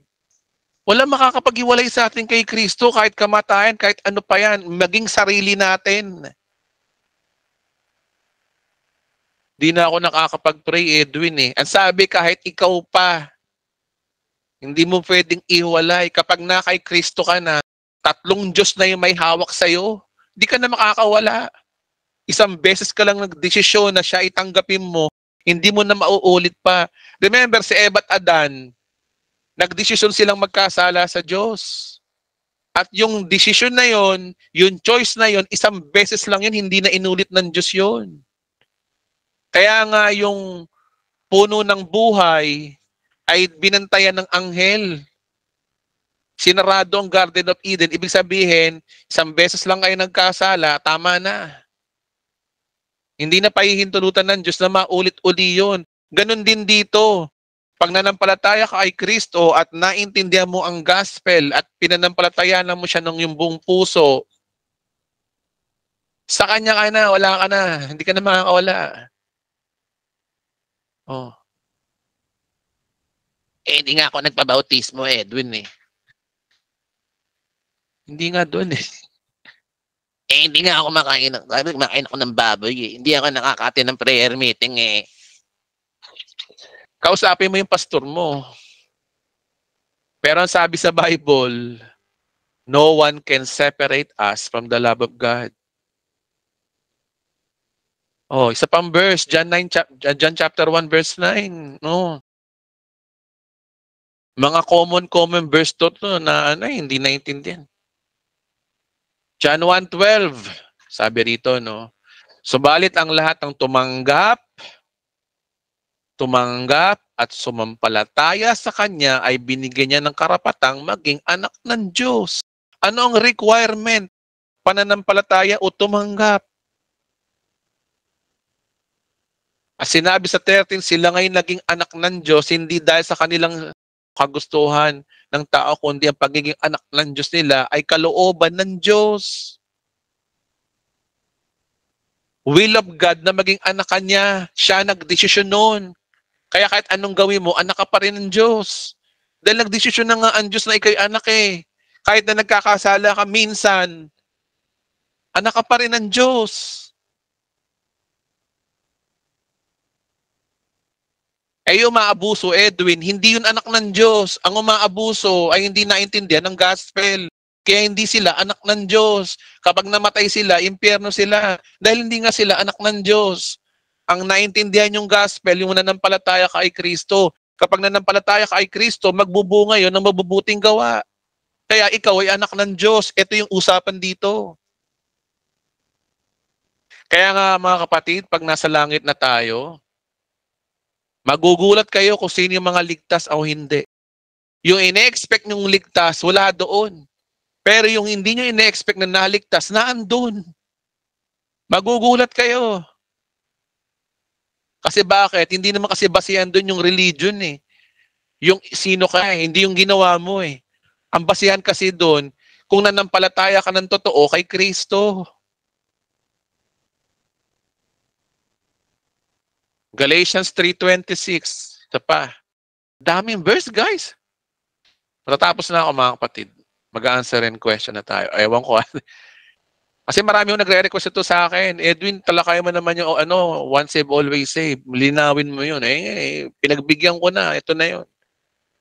Oh, ito pa oh. Dahil sa inyong pananalig kay Kristo, kayo lahat ay anak ng Diyos. Meron bang anak ng Diyos na hindi nagiging anak ng Diyos, nagiging anak ng dyablo? Pag anak ka na ng Diyos, anak ka na ng Diyos. Paano ka hindi maliligtas? Oh.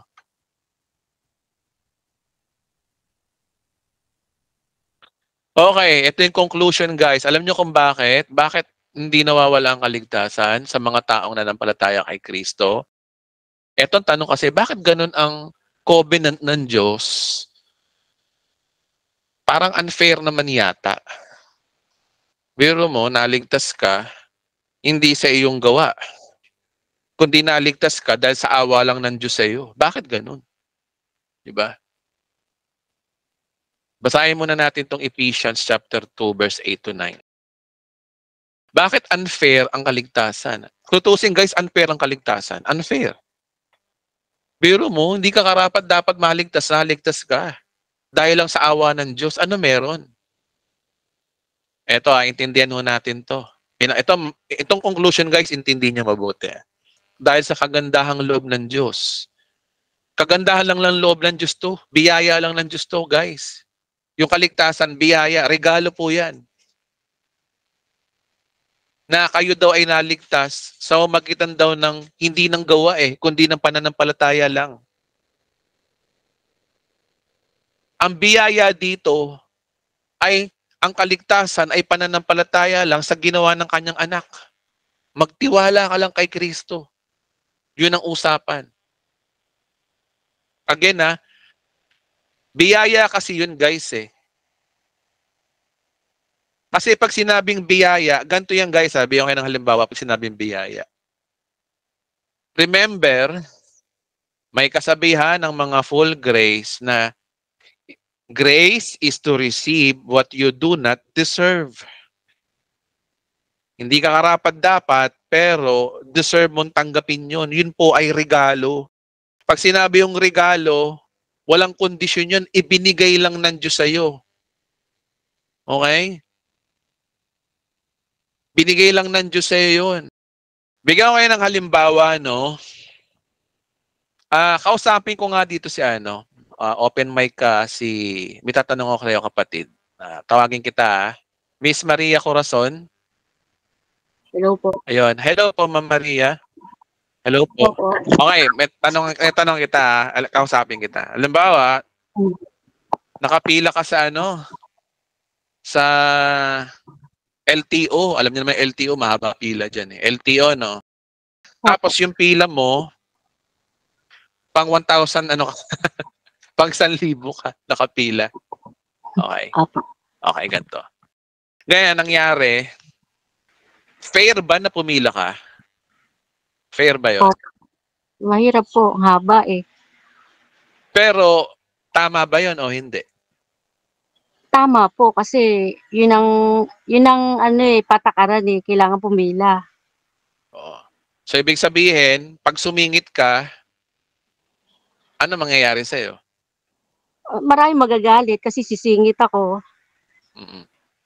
Bakit? Fair kasi bakit? Dahil unfair. Di ba? Opo. Unfair. Opo. Unfair. Okay, unfair. Eto kapatid, no, may sitwasyon na yung LTO officer lumapit sa'yo. LTO officer na lumapit sa'yo. Tapos nasabi sa'yo, Ma'am Maria, pumili na po kayo dun sa pinaka number 1.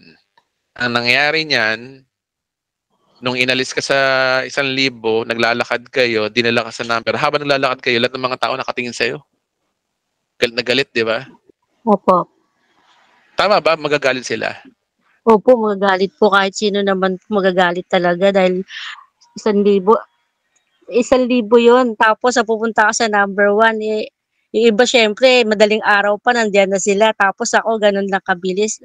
Kahit sino naman po sa sitwasyon na yun, kahit sino magagalit po. Kasi kung usapang fair lang, kung usapang patas lang, dapat pumila ka, di ba? Opo. Opo. Okay. Salamat kapatid Salamat. Opo. Salamat. Welcome po. Okay. Salamat din po. Okay. So ganun din mga kapatid, ang Diyos, imbis na pumila tayo, nilagay tayo sa harapan para doon na kagad tayo. Yun ay unfair. Sa madaling salita, ang grace, ang biyaya is unfair. Kaya nga ang kasabihan ganito Grace is to receive what you do not deserve. Hindi mo deserve pero napunta ka doon. Marami mga pastor ganito Hindi, kailangan pumila siya. Kailangan ganito. Kailangan, antayin mo yung pila mo. Wait for 10. Hindi tama ho yun. Tinuro sa eskwela na pumila ka. Tama sila. Tama po yung mga pastor na perverted. Dapat talaga sa atin ay maligtas sa pamamagitan ng gawa. Tama yung mga pastor na yan. Pero hindi ganun ang usapan ng Diyos You receive what you do not deserve. Yun po ang grace. Kaya po ang ginawa ni Kristo is unfair talaga. Labas sa kautusan. Kaya itong once save, always save ay isang masakit sa banks sa mga pastor na mga under the law. Pero ang katotohanan po, yun po kasi ang totoo eh. Niregaluhan lang tayo ng kaligtasan. Kaya nga sabi rito, no, at ang kaligtasan ito'y kaloob ng Diyos at hindi sa pamamagitan ng inyong sarili. At ang kaligtasan ito'y kaloob, regalo ng Diyos at hindi sa pamamagitan ng inyong sarili. Kaya ang once save, always save ay isang kalokohan talaga sa mata nating mga tao. Ito'y unfair. Pero sa mata ng Diyos, that is not an unfair. Yun po yung ginawa ng Diyos. Hindi ito bunga ng inyong mga gawa. Kaya't walang dapat ipagmalaki ang sino man. Magmamalaki ba si Maria na siya ay pumila kaya siya nakakuha ng lisensya? Hindi. Kaya lang na siya nakakuha ng lisensya kaagad-agad kasi may tumulong sa kanya. Sino ang bida? Siya ba? Hindi. Yung bida doon, yung tumulong. Yung LTO officer na yon, ang pangalan si Jesus. Si Jesus, yung LTO officer na tumulong kay Ma'am Maria. Nilagay kagad siya sa harapan kahit hindi siya karapat dapat pumila siya. Yung mga bitter na mga nakapila, yun po yung mga pastor na perverted. Hindi dapat kailangan maging kapuhan, dapat magsimba ka, dapat huwag ka magkasala. Yan po yung mga bitter. That is exactly yung logic ng gospel, mga kapatid. Oh. Ito yung nga sinasabi, Ephesians eh. Ba't ko sinabi? Ito, may biblical ako, Ephesians 2:8-9. Oh. Ano, wala ng good works. Oh, ito yun. Kaya nga, sabi rito, no, bilang gantiman lamang sa Diyos, sabi rito, nilikha tayo sa magitan ng Diyos, kaya upang iukol natin ang panahon sa paggawa ng mabuti. Kaya ang payo ni Pablo sa atin, total ligtas na naman kayo at kayo ay hindi deserving na matanggap ang kaligtasang yan, mahiya naman tayo sa Diyos, gumawa tayo na mabuti. Oh. Iyan ang layunin na pinili ng Diyos para sa ating noon una pa man. Sa madaling salita, ang maliligtas lang yung nanampalataya kay Kristo na may kakayanang gumawa ng mabuti dahil nanampalataya kay Kristo. Hindi yung umaabuso sa kasalanan. Oh. So ang big idea, grace is unfair. Basta ang big idea dito guys, ang biyaya ng Diyos ay awa lang. What is biyaya? Biyaya is awa lang, naawa lang ang Diyos sa iyo. Inalis ka na dyan. Imbis na dumaan ka sa process, inalis ka na ng Diyos niya sa pila na yan. Para makuha mo na yung lisensya mo o makuha mo na yung lisensya mo ng buhay ng walang hanggan. At ang LTO officer na yun ay si Jesus. Oh. Yan po ang gospel na tinuturo ni Apostol Pablo na malayong-malayo sa tinuturo ng Old Testament. Sa Old Testament, ang tinuturo, kailangan mong pumila. Pero sa New Testament, ang tinuturo, siningit ka ni Kristo sa pila. So, ang once save, always save, mahirap paniwalaan, pero yun po ang totoo. Yung mga ayaw ng once save, always save, bahala na po kayo. Kung ayaw nyo itong paniwalaan, kay Kristo na lang po kayo magpaliwanag balang araw. Basta kami, nangangaral kami ng tama, pinapangaral namin sa inyo ang katotohanan na tayo ay kinahabagan lang ng Diyos, kaya tayo ay naligtas. Ang datap ng ating mga pagkakamali at mga pagkakasala araw-araw. Salamat po sa inyong pakikinig. So, palakpakan po natin ang Diyos na buhay.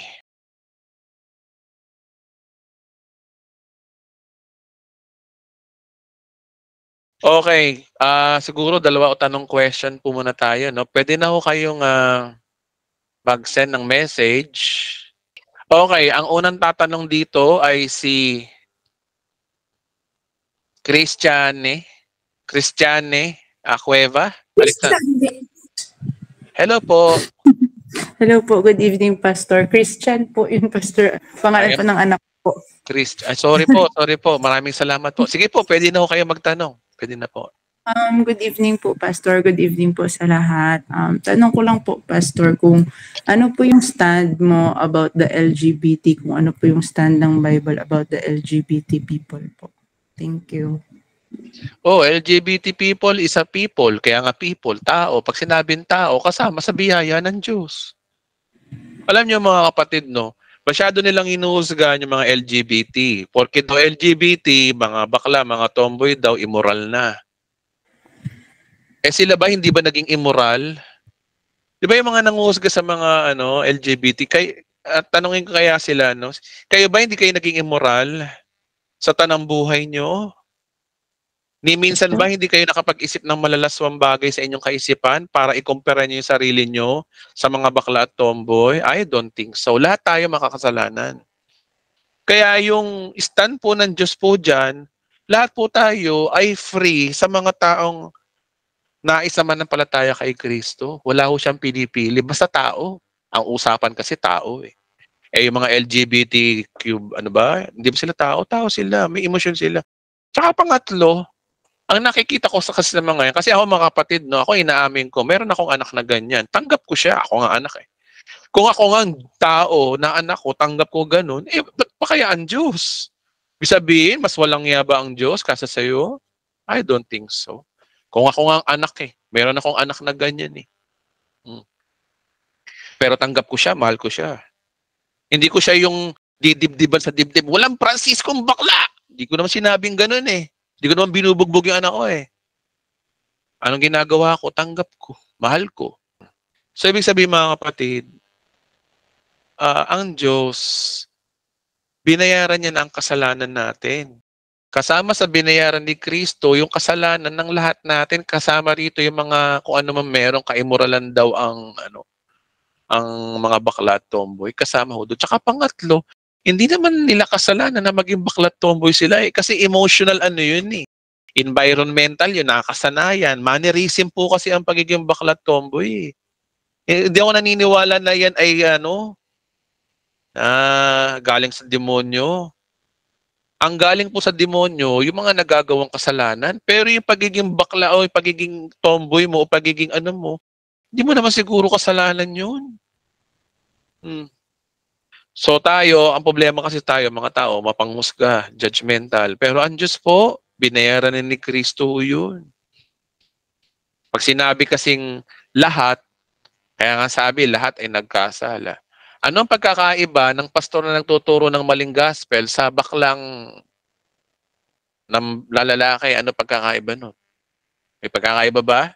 Yung pastor nagtuturo ng maling gospel, pero ikaw bakla. Halimbawa, nanlalaki ka. Ano pagkakaiba nun? Pareho rin naman kasalanan yun. Baka nga maligtas pa yung bakla kasi doon sa pastor eh. Kasi yung pastor nagtuturo ng maling gospel, may destination na. Yung bakla na pag yun ang palataya kay Kristo, ligtas pa yun. Kaya nga sabi ko sa inyo, magugulat kayo sa langit eh. Kung sino mga ligtas o hindi, magugulat kayo. Ba't di naligtas to? Ba't ito naligtas? Kapitbahay ko tong chismosa. Paano to naligtas? Diba? So tandaan niyo mga kapatid, hindi natin pwedeng ikahon ng Diyos kung ano yung banal, kung ano yung tama. Kaya nga niya pinadala si Kristo eh. Para iisala lang ang definition natin, tayo ay banal kay Kristo kahit sino ka pa. Pag nanampalataya ka kay Kristo, bayad ang kasalanan mo. Kapag nanampalataya kay Kristo, banal ka na sa mata ng Diyos. Pag nanampalataya kay Kristo, ikay pinagpalat pinaburan. Walang masama, walang masamang tinapay sa Diyos. Pag nanampalataya ka lang kayo sa kanyang anak, mapapalubag ng loob mo ang Diyos. Kaya napakahalaga si Kristo sa mga tao, hindi lang sa mga LGBT, sa lahat ng tao. Amen po ba, kapatid? Amen, Pastor. Okay. Salamat po. Okay. Ba't iba yun? Sige. Naka-off po mic, Pastor. Okay. Sige, okay lang. Okay, so next. Na magtatanong, session na, random ano oras ba? 15 minutes. Si Silvano, Sir Raymark, pwede na po kayo magtanong. Ay, Pastor, may... Yun. Pastor. Opo. Good evening, Pastor. Kamusta na po? Okay na, Pastor. Okay. Bisaya kasi ako, Pastor. Mukhang hindi ako Ay, marunong mag-Tagalog. Wala yun. Mahirap. Okay lang po. Basta lang nagkakaintindihan tayo. Tsaka Pilipino po Sige, tayo. Pastor. Okay lang. Sige po, tanong po kayo. Pastor, ang una kong tanong, dalawang tanong ko, Pastor, okay ra? Ilang? Sige, parang ikaw na yung huling tao, malamang. Kasi dalawang tanong mo. Sige, go Pero ahead. pwede po daw, pwede lang pag isa lang, Pastor, pag magkaharag. Sige po, basta tanong lang po kayo. Tingnan natin. Sa Matthew chapter 27, Pastor, verse Pastor, tingnan ko. Yun lang sa gawa muna, Pastor, kasi dalawa kasi ito. Sa gawa, chapter 5, Pastor, yung si Ananias at si Sapphira, di ba? Mananampalataya yon. Ang tanong ko, Pastor, na maligtas ba yun? Kasi sabi doon, sa binasa ko na nagkasala sila sa Espiritu. Yun lang, Pastor. Okay, salamat po sa tanong. So, basahin po natin. Sabi rito, anong dispensation ba to? Panahon to ng mga unang Kristiyano. So ano ba si Ananias at Sapphira? Sila ay mga Hudyo. So ibig sabihin, ang Christianity ay nasa mga Hudyo pa sa panahon na to, wala pa sa mga Hentil. So sila ay under ng gospel ni Apostol Pedro, na gospel of God's kingdom, yung paghahari ni Kristo. So ganun po ang gospel dito. Kaya sabi rito, no, kaya sinabi ni Pedro, Ananias, bakit ka nagpadala kay Satanas at nagsinungaling sa Espiritu Santo? Bakit mo binawasan ang pinagbilihan ng lupa? Bago mo pinagbili yung lupa, hindi ba sa inyo yun? At nang may pagbili na, hindi ba sa inyo rin pinagbilihan? Bakit mo naisipang gawin yun? Hindi ka sa tao nagsinungaling, kundi sa Diyos. Nang marinig to ni Ananias, siya ay patay, bumagsak ang lahat ng nakabalita na nangyayari. So patay silang dalawa ng mag-asawa. Ngayon, ang tanong dito, ligtas ba sila? Wala po akong konkreto pang sagot dito, pero kasi Kristiyano sila eh. So ligtas sila. Ang point lang kasi, maaga lang silang kinuha ng Panginoon. Hindi natin sila pwedeng i-judge. Pero kapatid, yung tanong mo to, bigyan mo ako ng chance na sagutin to next week. Next week, attend ka, ipapark ko yung tanong mo ha. Okay, Pastor. Naka-record. Raymark Silvano, wag kang mawawala next week kasi pag-uusapan to natin next week. Kasi ayoko naman maghula-hula ng sagot dito. Pero may sagot ako dito, kaya nga lang pag-aaralan ko muna yung mga sasabihin ko. Pero okay, sa ngayon, ipapark ko muna yung tanong mo. Yung pangalawa, Pastor, pwede pa, Pastor. Yung Matthew 27 verse Matthew 27 verse 46, Pastor, yung naguluhan kasi ako dito, Pastor, pag yung sinabi niya na ama, bakit mo ako iniwan, yung ganun, Bisaya kasi ito, Pastor, yung gamit ko, kasi kaya hindi ako ma-translate kasi Bisaya itong binabasa ko. So yung sa 7 last word po yan, kapatid, ano? Yes, Pastor. Ama, ba no pinabayaan? Kasi, kapatid, paliwanag ko lang sa iyo. Ito ay practical na paliwanag kasi nga, si Christ ng panahon na yan ay naging kasalanan eh. Basahin ko sa iyo ito Ang tanong kasi rito, bakit sinabi ni Christ yun na pinabayaan daw siya ng Ama? Sabi sa 2 Corinthians 5:21, ito yun eh. Nung oras na yun na siya ay nakapako, ito yung nangyari.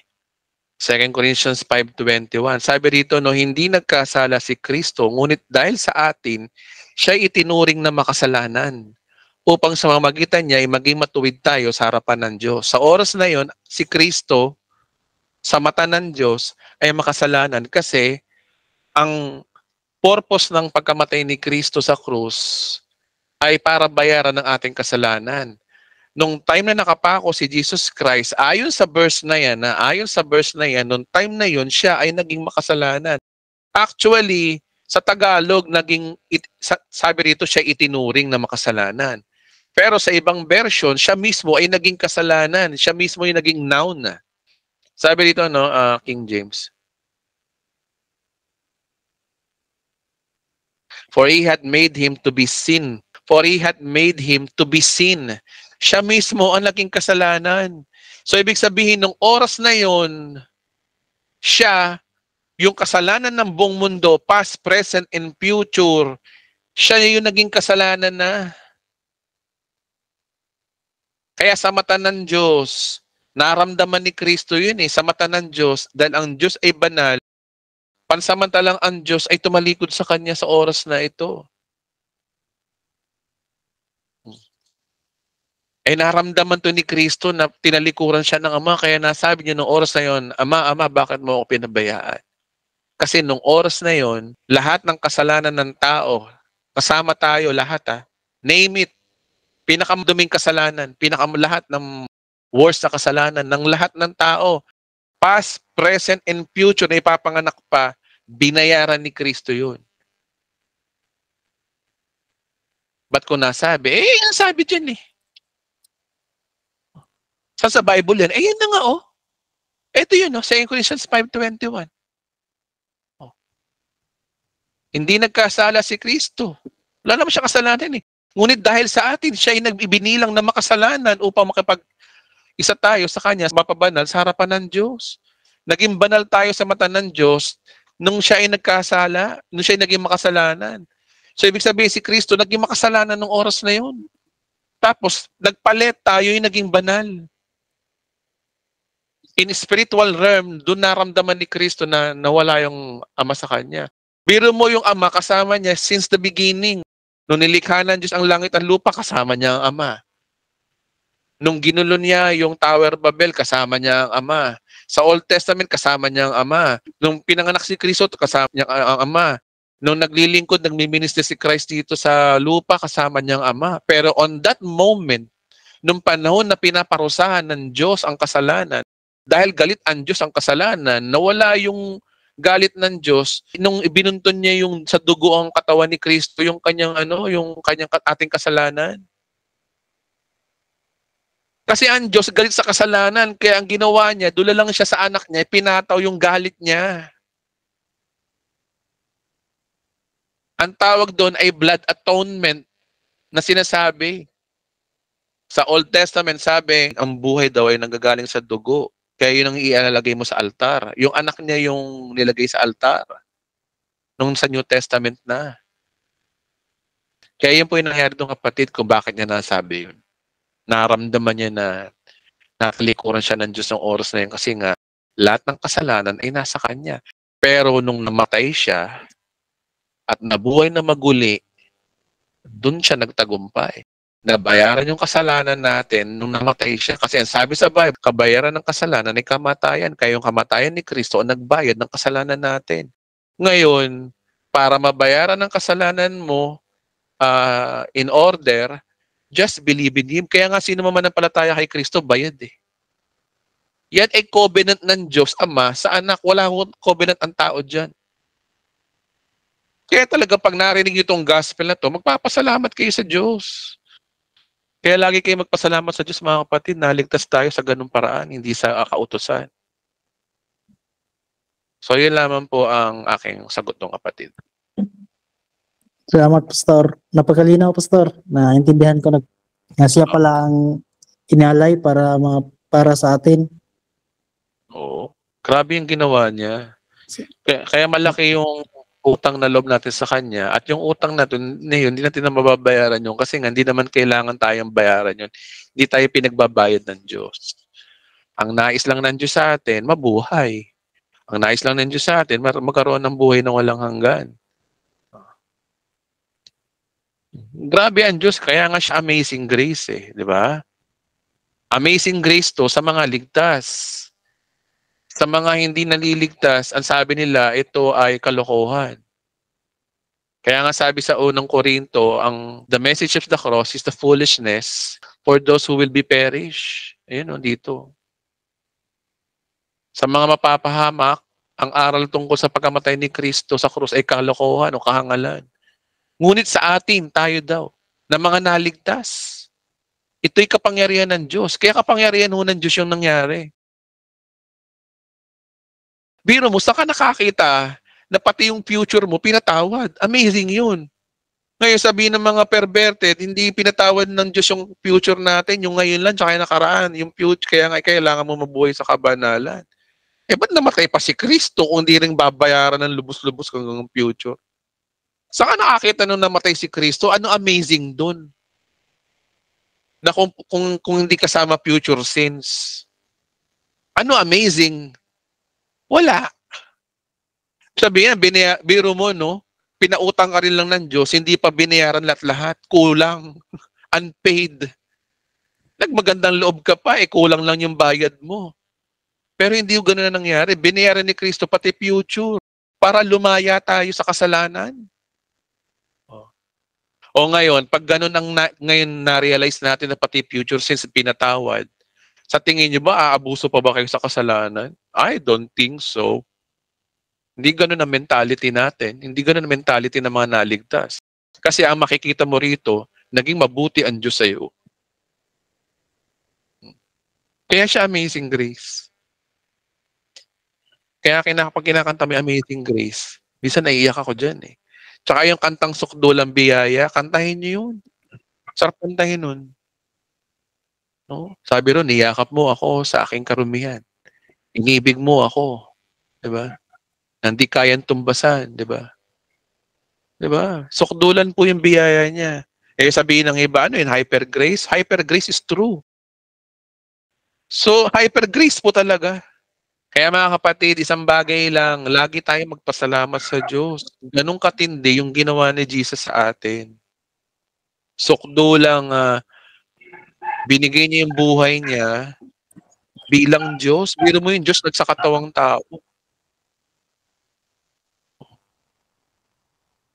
Kaya nga that's why we celebrate Christmas kasi nga yun ang dahilan dahil sa Amazing Grace. So, binibigyan ko na kayo ng introduction sa susunod na content. Ang susunod ko pong content po ay pinabagatang masama bang ipagdiwang ang Pasko tuwing December 25. So, yan po ay abangan nyo po. Safe Star, thank you, Pastor. Salamat po. 10 o'clock p.m. Maraming salamat po. May tanong dito, no? Consider bang backslider daw hindi member kung hindi nakakapagsimba? O, kung ikaw ba ang Diyos, nasa biyaya ka, biyaya nga pinopromote ng Diyos, hindi ka na nakapagsimba, wala ka na. Hindi naman ganun ng Diyos. Kung tayo nga, nauunawaan natin. Kapatid, ba't di ka nakapagsimba? Kasi may trabaho ko eh. Ayaw nga, no? Mahirap nga. Naiintindihan natin. Kung tayong tao, naiintindihan natin, ang Diyos pa kaya? Sus. Ginagawa nilang katawa-tawa ang Diyos. Palibasa kasi ang Diyos nila magagalitin. Hindi po ganun ang Diyos natin.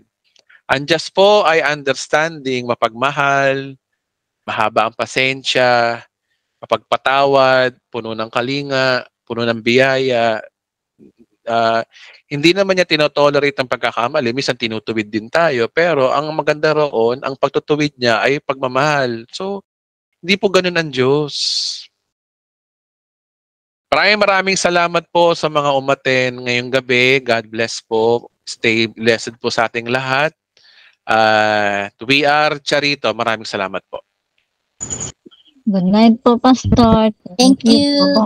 Salamat po, Pastor. Salamat po, Pastor. Salamat po. Thank you po. Thank you. Good night, Pastor. From Maraming salamat. Always. Merry Christmas. Merry Christmas din po. Merry Christmas. Thank you, Lord. Merry Christmas. Pastor, salamat. Gusto po makita yung link ng e-Lord. Charito, Pastor. Marunong naman. Okay, maraming salamat po. Luzon, Visayas, Mindanao, sa mga nag-anak-atin po. God bless po sa ating lahat. Stay blessed po. Nod lang po kayo ng aming channel. Please like our Facebook and subscribe to my YouTube channel. Observe and see the difference po. Maraming salamat po. Mahal na mahal ko po kayo.